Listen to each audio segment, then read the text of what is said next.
کوئی کسی کو نہیں سمجھ سکتا، انسان کے دل سمندر سے زیادہ گہرے اور آگ سے زیادہ پر اسرار ہوتے ہیں۔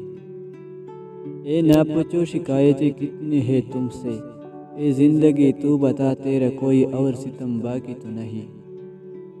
اپنی گرفت ڈھیلی رکھے، جس سے محبت محفوظ نہ رکھ سکتی ہو اسے طاقت بھی محفوظ نہیں رکھ سکتی۔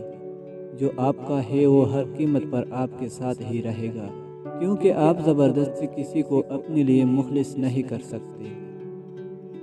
دھوکے ایسے ہی نہیں ملتے، بھلا کرنا پڑتا ہے لوگوں کا۔ کوئل اپنی زبان بولتی ہے اس لیے آزاد رہتی ہے، اور طوطا دوسروں کی زبان بولتا ہے اس لیے زندگی بھر پنجرے میں بند رہتا ہے۔ دل ٹوٹ جانے کے بعد معافی اہمیت رکھتی ہے کیا؟ چن چن کے دے رہے ہیں درد یوں دنیا والے، گن گن کے جیسے لی ہو خوشی ہر کسی سے ہم نے۔ نفرت میں ایک بات بہت اچھی ہوتی ہے، آپ پہچانے جلدی جاتے ہیں۔ زندگی آسان ہو جاتی ہے جب ہم سفر سمجھدار ہونے کے ساتھ ساتھ سمجھانے والا بھی ہو۔ انسان کو کسی حد تک اکیلا رہنا بھی سیکھنا چاہیے، کیونکہ کیا پتہ کون کب کہاں ساتھ چھوڑ جائے۔ نظر اٹھا کے ذرا دیکھ تو صحیح ایک بار، کہ تیرے درد نے کتنا بدل دیا مجھ کو۔ تیرا نام، تیری یادیں، تیرا دھوکہ اور تیری محبت میرے ساتھ رہیں گی آخری چار تکبیر تک۔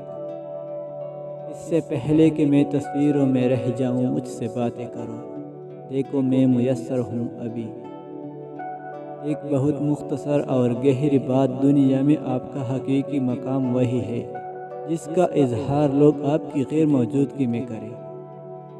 اللہ دل میں کسی چیز کی تڑپ اس لیے ڈالتا ہے تاکہ تم دعا کے ذریعے اسے مانگو۔ زندگی میں ساتھ دینے والے اگر بے بس اور لاچار ہو جائے تو انہیں سنبھالا جاتا ہے، تبدیل نہیں کیا جاتا۔ کچھ ٹوٹ گئے، کچھ ہم نے توڑ دیے، اب آنکھیں آزاد ہے خوابوں کی قید سے۔ ہم جس احسان فراموش معاشرے کا حصہ ہیں، وہاں سونے کے پلیٹ میں بھی کچھ دیا جائے تو چمچہ نہ ہونے کا شکوہ بہرحال رہتا ہے۔